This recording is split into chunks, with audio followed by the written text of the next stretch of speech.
We're here at the river. Beautiful day. The birds are out. The sun is rising. And what more do you need? I know for me, being at this river, being here with this sunrise, this is beautiful. At least my spirits. I hope you're doing absolutely amazing today. A quick visual descriptor before we get started. I have long brown hair, glasses, a black coat and hood, a blue overcoat, coffee mug in hand. The sun is rising behind the trees far behind me. The river is here. The snow is actually melting again.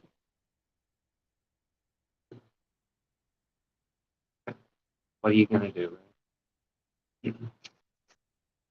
I hope you have your coffee, your tea, whatever it may be, whatever makes your day wonderful. I'm coming out to you right now through Restream, wonderful software that allows me to be streaming to YouTube, Twitter, Twitch, and LinkedIn all at the same time. If you're not familiar with Restream, I highly recommend it. It's absolutely wonderful to be able to be with so many different people all at once on so many platforms.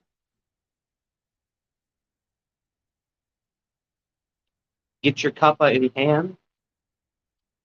Let's have a little talk about self-confidence. You know, self-confidence is a bit of a tricky thing, or it can be. And it's sometimes its own feedback loop. When we lack self-confidence, our lack of self-confidence can often cause us to feel even more unconfident,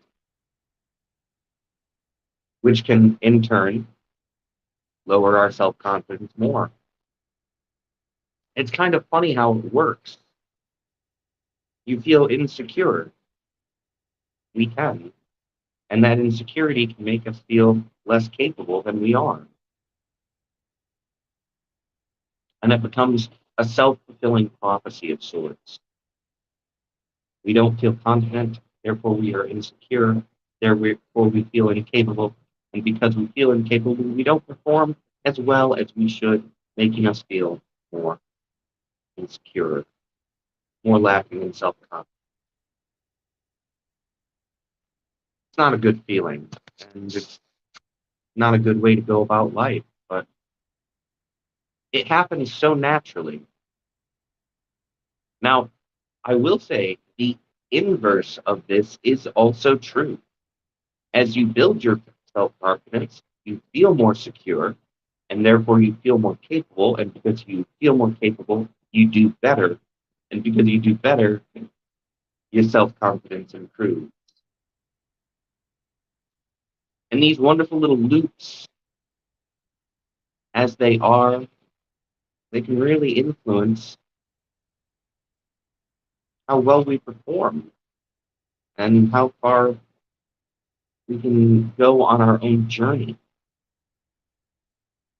Perhaps there's a journey that you're not starting because you don't feel like you're capable of doing it. Well, maybe that's because of your self-confidence. Here's a few ways that can actually help you build that self-confidence. Because we all need ways to build our self-confidence. No matter how much of an expert you feel you are, confidence can be very key to growth, to development, to becoming more of who you are.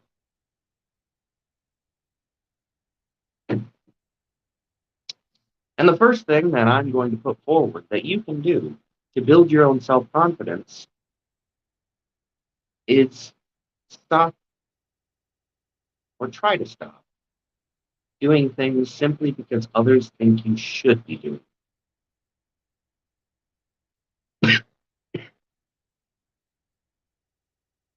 There's a distinct difference between the things that we should be doing for ourselves and the things that we should be doing or people tell us we should be doing for others. When something comes up in your life, a goal, a project, a task, a way you're supposed to carry yourself, it might be important to ask, am I doing this because it makes me happy, or am I doing this because it makes someone else happy? And there's a clear line between those. If you're only doing something because it makes someone else happy, but it doesn't make you happy, chances are this is something which is harming your self-confidence, harming your self-image. Now, there are things that we do which make others happy that make us happy too. And those are fine. Those are good. Those are wonderful. But for the things that we're doing that really only lift someone else at the cost of ourselves, the things we should avoid. So when you find yourself thinking, I should be doing this, I should be doing that, truly ask, who is this for? If it in any way is for you, the right thing to do.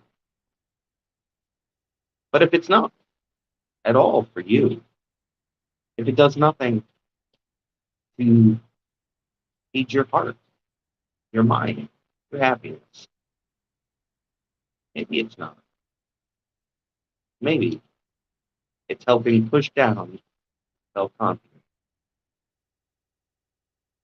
Now, of course, there's more than just asking, why am I doing this? There's asking, am I doing the things I want to do? This brings us to our next idea. Something that can really build self-confidence is picking up or starting or even continuing a hobby. Perhaps you have something that you really love doing. Maybe you like building model ships.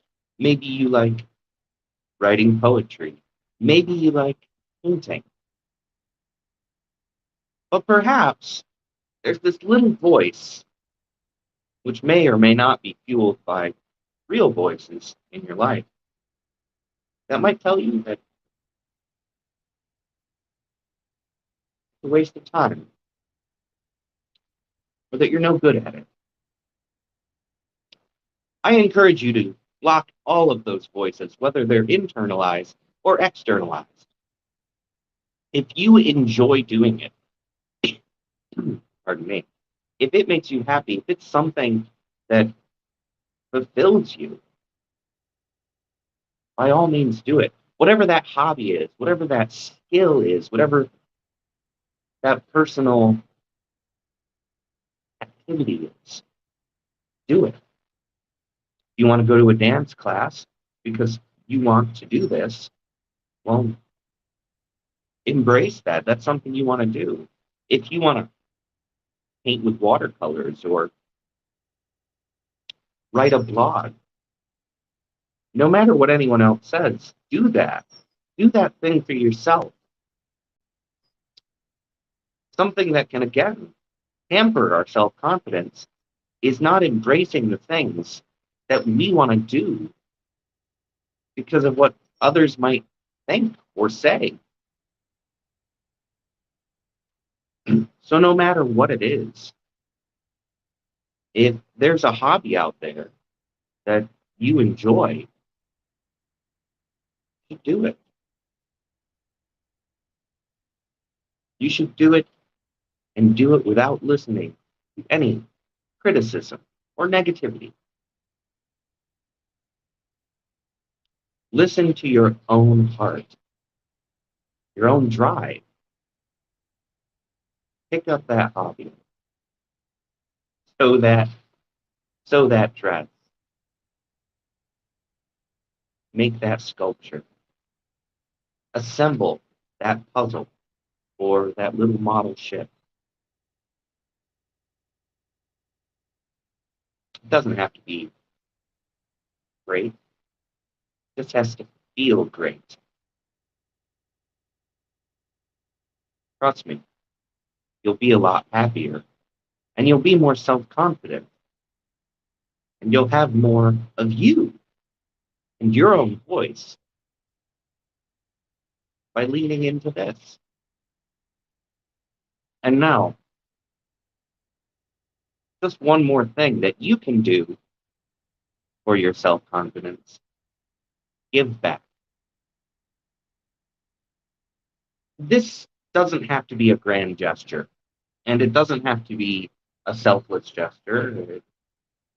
It doesn't have to be giving back because someone says you should give back. No, giving back is simply returning your own positive energy to the world around you.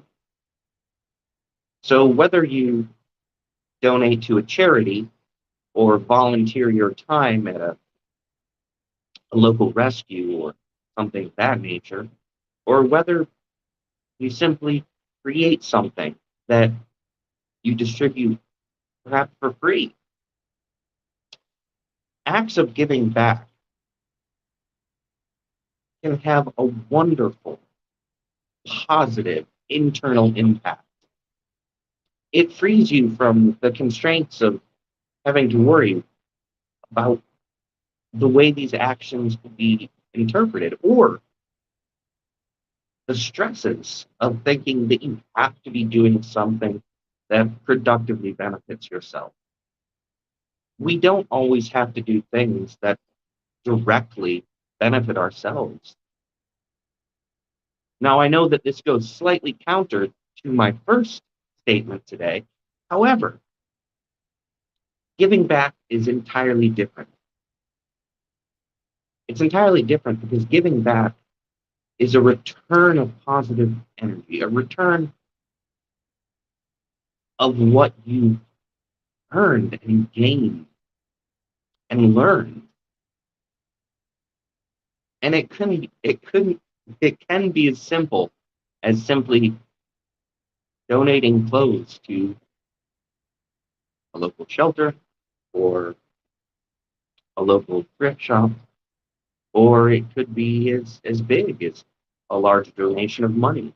It could be creating an ebook that you distribute for free through your websites, or it could be something like, well, these live streams that I do Monday through Friday. Monday through Friday, every morning, I'm here at the river, coming to all of you to give back knowledge and care and thought, and to share this amazing natural landscape that I'm so grateful to have in my life.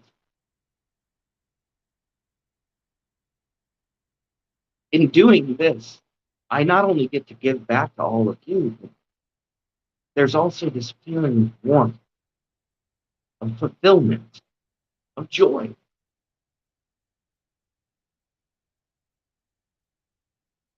Find a way to give back. You'll find that your self-confidence improves, your self-image improves, and through this, you'll do better work. You'll have more bounce in your step. You'll have feeling of capability. So, just to cover it again, ask yourself when something comes up if you're doing it for yourself or someone else. And make sure that you're doing something for yourself. Then don't forget to take up a hobby or continue a hobby simply because it brings you joy. And give back to the world. Through these things, you will find a lift in your self-confidence. There's many other ways to do it. We've talked about it once before, but I encourage you to find your own way. All right. Morning over there on Twitch. I'm so glad to see you. Everyone, make sure to get a cuppa today, an extra cuppa. If you need a couple extra cuppas, go ahead. That's a couple cuppas. You deserve it. You're awesome. You do so many wonderful things. You deserve that cuppa. Oh, that's some good coffee. Now, before I get going for the day, I'd just like to talk to you all about something absolutely wonderful that's coming up soon. Oh, thank you for the emotes. Those are so fun. Depending on when you're joining me, there's going to be a link somewhere nearby for the Art of Feeling, an abstract expression art workshop that I'm hosting every third Saturday of the month. It's a virtual art workshop, so don't have to leave home. Bring whatever art supplies you have. I have a recommended list of art supplies in the listing on Eventbrite, but you can sign up through Eventbrite for one of these art workshops. I believe the date for the next one is April 16th. I'll double check that and I'll make sure to have that somewhere nearby also.